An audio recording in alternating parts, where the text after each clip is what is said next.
আচ্ছা, ক্লাস 10-এর মেয়েদের জন্য আজকে আমি যেটা শুরু করব সেটা হচ্ছে লম্ব বৃত্তাকার চোঙ। লম্ব বৃত্তাকার চোঙের ছবি আমার এখানে একটা আঁকা আছে, আর তোমরা অনেকেই জানো। সেটা হচ্ছে এটা যেটা ভূমিতল সেটা বৃত্তাকার দেখতে। এই যে পেনটা তোমরা দেখছো এই জাতীয়ই হয় লম্ব বৃত্তাকার চোঙ। তার একটা বক্রতল থাকে পার্শ্বতল হিসেবে, ভূমিতল দুটো হচ্ছে বৃত্তাকার। তো যেহেতু বৃত্তাকার, বৃত্তের ব্যাসার্ধ আর বৃত্তের পরিধি আর ক্ষেত্রফল বার করার জন্য আমার দরকার দরকার হচ্ছে চোঙের উচ্চতা, যেটা হচ্ছে চোঙের লম্ব উচ্চতা, সেটাকে আমি এইচ দিয়ে লিখেছি। দেখো, লম্ব বৃত্তাকার চোঙের ভূমিতলের ব্যাসার্ধ যদি আর হয়, চোঙের উচ্চতা যদি এইচ হয়, তাহলে আমার কাছে দরকার হচ্ছে লম্ব বৃত্তাকার চোঙের ভূমিতলের পরিধি 2πr, ক্ষেত্রফল πr স্কোয়ার। তখন লম্ব বৃত্তাকার চোঙের পার্শ্বতলের ক্ষেত্রফল হয়ে যাবে কি, পরিধি বরাবর 2πr ইন্টু উচ্চতা, মানে 2πr h বর্গ একক। লম্ব বৃত্তাকার চোঙের আয়তন হবে πr স্কোয়ার, ভূমিতলের ক্ষেত্রফল πr স্কোয়ার ইন্টু উচ্চতা মানে h, মানে আয়তন πr স্কোয়ার h ঘন একক। সমগ্র তলের ক্ষেত্রফল, সমগ্র তল মানে বক্রতল প্লাস দুটো ভূমিতল। বক্রতলের ক্ষেত্রফল আমরা কি দেখেছি না, 2πrh। এটা যদি πr স্কোয়ার হয় বৃত্তাকার, এটা πr স্কোয়ার, তাহলে এরকমই আরেকটা, তার মানে 2πr স্কোয়ার। দেখো 2πrh plus 2πr square, 2πr common নিয়ে পাই 2πr ইন্টু আর প্লাস এইচ। আচ্ছা, একই রকমভাবে আমাদের ব্যাসার্ধের একক আর, দৈর্ঘ্যের একক একক সব, সেখানে ক্ষেত্রফলের একক এসছে বর্গ একক, আর আয়তনের একক এসছে ঘন একক।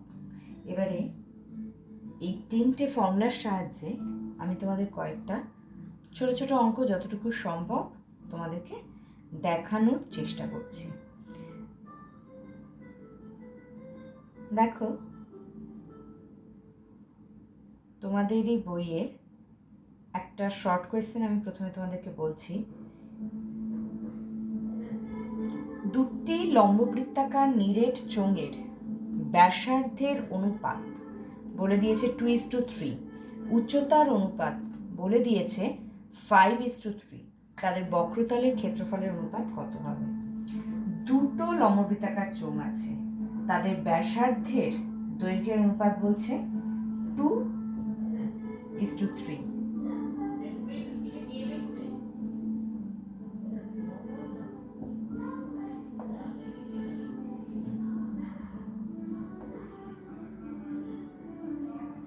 ব্যাসার্ধের দৈর্ঘ্যের অনুপাত যদি 2:3 হয়, তাহলে আমি ব্যাসার্ধ দুটোকে কি ধরতে পারি, একটা 2r আর একটা 3r। উচ্চতার অনুপাত যদি বলে দেওয়া থাকে 5:3, তাহলে আমি উচ্চতা কি ধরতে পারি, 5h 3h, তাই তো? তাহলে আমি ফার্স্টে ধরে নিই, ধরি এটা হচ্ছে তোমাদের MCQ 19-এর এর 1-এরটা, ঠিক আছে? ধরি প্রথম নিরেট চোঙের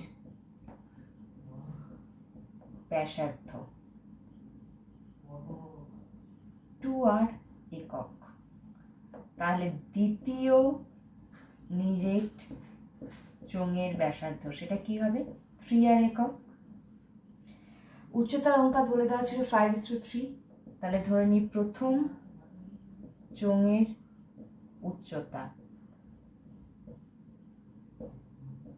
5h, দ্বিতীয় চোঙের উচ্চতা 3h। এই পর্যন্ত ঠিক আছে ধরাটা? এবারে আমাদের বার করতে হবে কি, তাদের বক্রতলের ক্ষেত্রফল। বক্রতল মানে পার্শ্বতল, পার্শ্বতলের ফর্মুলা আমরা কি শিখেছিলাম, 2πrh, যেখানে 8টা ব্যাসার্ধ আর h-টা উচ্চতা। তাহলে প্রথম নিরেট চোঙের ক্ষেত্রে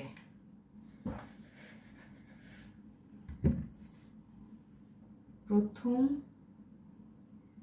চোঙের বক্রতল,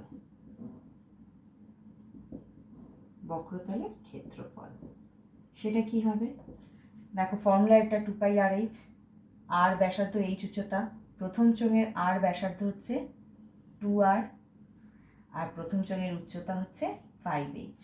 তাহলে প্রথম চোঙের বক্রতলের ক্ষেত্রফলের জায়গায় আমরা কি লিখব?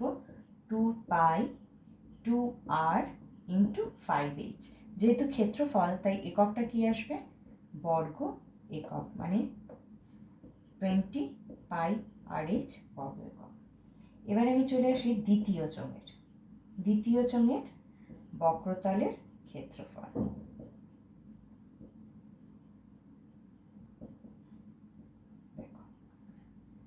ফর্মুলা কি? বক্রতলের ক্ষেত্রফলের একই, 2πr/h, 2 ইন্টু পাই। আর কত দ্বিতীয় চোঙের আর হচ্ছে 3r লিখলাম, দ্বিতীয় চোঙের উচ্চতা 3h লিখলাম। একক কি? বর্গ একক। তাহলে এটা আমার কত হলো? 3 × 6, 3 × 18 πr/h বর্গ একক। প্রথম চোঙের বক্রতলের ক্ষেত্রফল 20πr/h, দ্বিতীয় চোঙের বক্রতলের ক্ষেত্রফল 18πr/h বর্গ একক। তাহলে আমাদের কাছে এদের অনুপাত চাওয়া হয়েছে, কি লিখব? দুটি চোঙের বক্রতলের ক্ষেত্রফলের অনুপাত।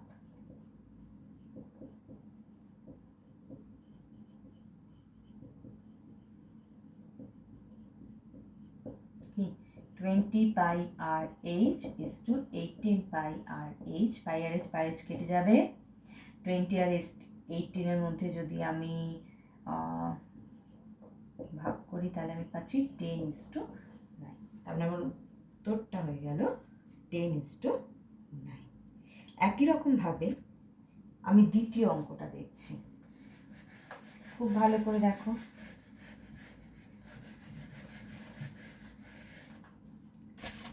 দ্বিতীয় অঙ্কটা কিছুটা একই রকম। কি বলছে দেখো?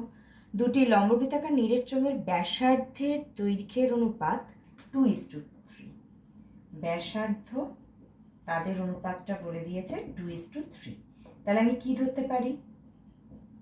ধরি প্রথম চোঙের ব্যাসার্ধ 2r,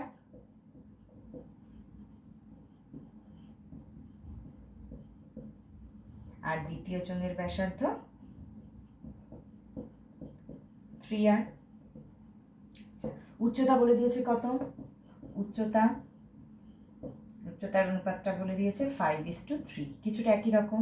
তাহলে একই রকম ভাবে ধরে নিই প্রথম চোঙের উচ্চতা 5h, আর দ্বিতীয় চোঙের উচ্চতা 3h। এবার আমাকে কি বার করতে হবে? আয়তনের অনুপাত। আয়তনের ফর্মুলা কি? πr²h। তাহলে একই রকম ভাবে আমি লিখব প্রথম চোঙের আয়তন, ফর্মুলা কি? পাই। আর কত প্রথম চোঙের? 2r, πr² মানে 2r এর হোল স্কোয়ার। h কত প্রথম চোঙের? 5h, তাহলে πr²h। এককটা কি হবে? ঘন একক। 2 × 4, 4 × 5 = 20, 20πr²h ঘন একক। দ্বিতীয় চোঙের ফর্মুলা πr²h। আচ্ছা, দ্বিতীয় পাই লিখেছি। আর কত দ্বিতীয় চোঙের? 3r, তার হোল স্কোয়ার। h কত দ্বিতীয় চোঙের? 3h ঘন একক। তার মানে কত হলো?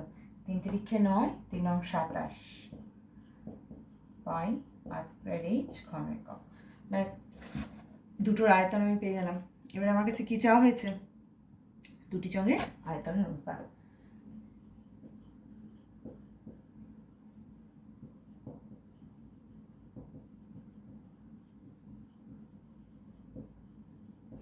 আয়তনের অনুপাত 20πr²h is to 27πr²h, π² কেটে যাবে, 20:27। ক্লিয়ার হলো প্রত্যেকের কাছে?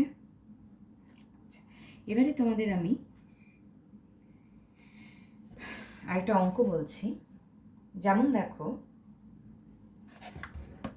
3 নম্বরের অঙ্কটা।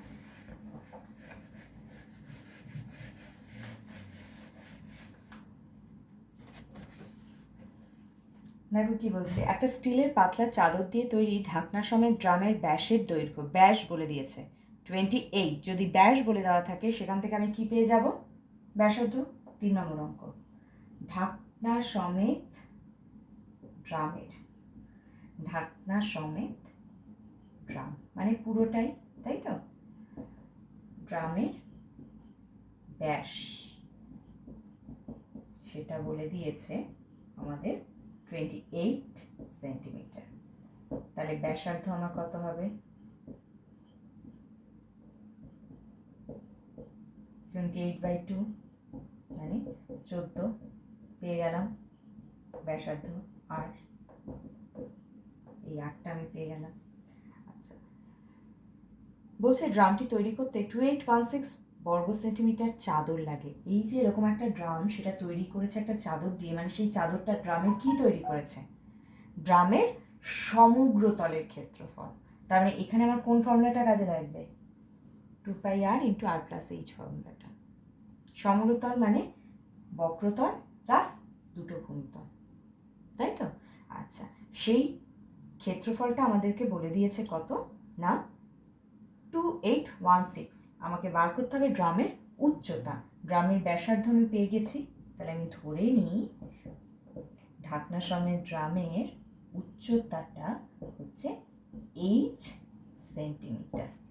সুতরাং ঢাকনা সমেত ড্রামের সমগ্র তলের ক্ষেত্রফল, ফর্মুলাটা কি? 2πr² + 2πrh বর্গ একক। যথারীতি এখানে আমরা r এর জায়গায় কত বসাবো? 14 সেন্টিমিটার। আর h এর মানটা অলরেডি আমাকে বার করতে হবে, তাহলে 2πr, আর কমন নিয়ে নিই, এখানে r+h আছে।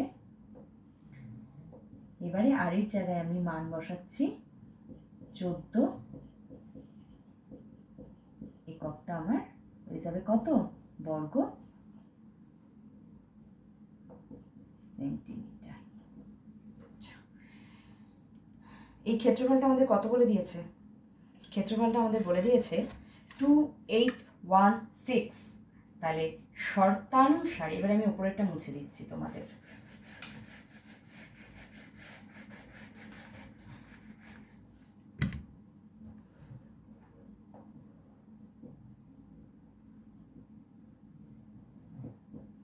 এই যে 2π × 14 × 14 + h সমান হচ্ছে 2816।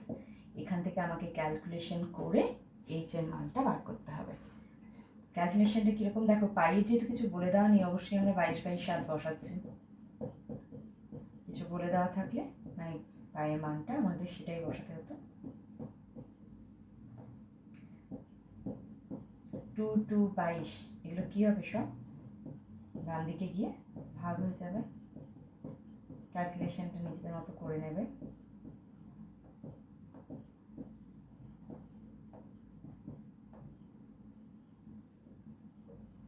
একবার দিয়ে কাটবে। 14 + h হচ্ছে 32। যেই আমি 14 + h 32 পেয়ে গেলাম, সাথে সাথে আমি কি লিখে দেবো? h = 32 - 14 মানে সমান হচ্ছে 18।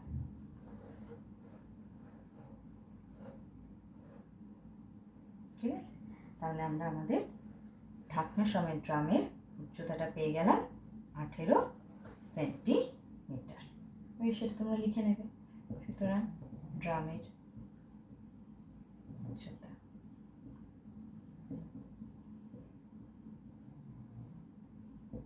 উত্তরটা যেরকম হবে তোমাদের সেরকম লিখে নেবে। এবারে আমাদের যেটা আরেকটা অঙ্ক আমি তোমাদেরকে বলে দেবো, সেটা হচ্ছে 10-এর অঙ্কটা। তোমাদের পাড়ার মতোই, তবু আমি একবার বলে দিচ্ছি। কি বলা আছে? লম্ববৃত্তাকার চোঙের স্তম্ভের বক্রতলের ক্ষেত্রফল বলা আছে 264, আয়তন বলে দেওয়া আছে 924। আমাকে বার করতে হবে ব্যাসের দৈর্ঘ্য আর উচ্চতা। ভালো করে পড়ে নাও আগে অঙ্কটা। 10 নম্বরের অঙ্কটা আমরা কি ধরে নেব? ধরি স্তম্ভের অবশ্যই লম্বচোঙাকৃতি স্তম্ভ।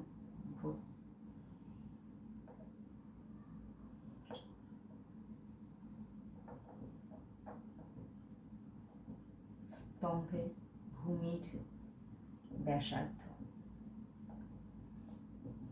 আর মিটার, যেহেতু একক মিটারে আছে আমি মিটারই ধরবো। উচ্চতা এইচ মিটার। কি কি বলা আছে? বক্রতলের ক্ষেত্রফল আর আয়তন। বক্রতলের ক্ষেত্রফল মানে কি? পার্শ্বতা, এই অংশটা জাস্ট। এটা ফর্মুলা কি ছিল? 2πr/h। এই যে ভালো করে দেখে নাও, পরিধি বরাবর 2πr × h বর্গমিটার। আয়তন, আয়তনের ফর্মুলা কি ছিল? πr²h ঘনমিটার। শর্তানুসারে আমার এই মান দুটো বলে দেওয়া আছে। কি কি বলে দেওয়া আছে দেখি মান দুটো। 2πr/h বক্রতলের ক্ষেত্রফল বলা আছে 264। 1 নম্বর নাম দাও। আয়তন বলে দেওয়া আছে 924। 2 নম্বর নাম দাও। এবারে 1 আর 2 সমাধান করো। 1 ও 2 সমাধান করে পাই। আচ্ছা, সমাধান করব খুবই সহজ। 2 নম্বরকে 1 নম্বর দিয়ে ভাগ করব। πr²h/2πrh মানে 924/264। দেখো পাই পাই এইচ এইচ আর আর স্কয়ার কেটে এখানে শুধু আর থাকছে। r/2 সমান সমান, এটাকে কাটাকুটি করব, দেখি এটা কত আসে।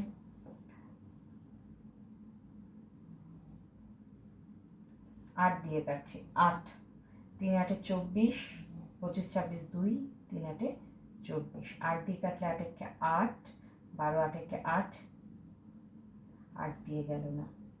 4 দিয়ে কাটে। 4 দিয়ে কাটলে এটা হচ্ছে 4 6 24, 4 6 24। 4 দিয়ে এটাকে কাটলে 4 দুগুণে 8, 3 4 12, 4 একে 4। এবারে 3 দিয়ে কাটো, 22, 3 7 21, 3 7 21। 11 দিয়ে কাটো, 7/2। তার মানে 8 সমান সমান পেয়ে গেলাম 7। আর যে 7 পেয়ে গেলাম, সুতরাং 1 নম্বর সমীকরণে বসিয়ে দেব। 1 নং সমীকরণ থেকে পাই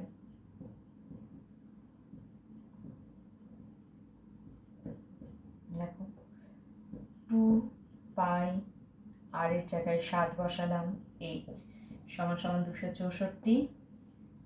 তাহলে h সমান সমান হচ্ছে 264/2 × 7 × পাই মানে হচ্ছে 22/7। 22 নিচে থাকলো, 7 উপরে গেল। 7 7 কাটলো, 2 দিয়ে এটাকে কাটলে 137,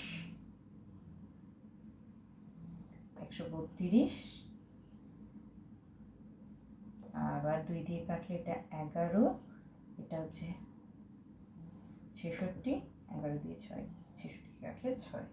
তার মানে h সমান সমান পেয়ে গেলাম 6। দেখো h পেলাম 6 আর পেয়েছি 7। উত্তর লিখে নেবে, ঠিক আছে? এবারে আর যে যে অঙ্ক আছে তোমরা তোমাদের মতো চেষ্টা করো। সব অঙ্ক এইভাবে ভিডিওতে দেখানো সম্ভব নয়, আমাদের সাথে পরে তোমরা কন্ট্যাক্ট করবে, চেষ্টা করো। না পারলে হোয়াটসঅ্যাপে কন্ট্যাক্ট করো, কোথায় কী অসুবিধা বুঝতে হয়েছে সেটা বলো, আমরাও চেষ্টা করব তোমাদের বলে দেওয়ার।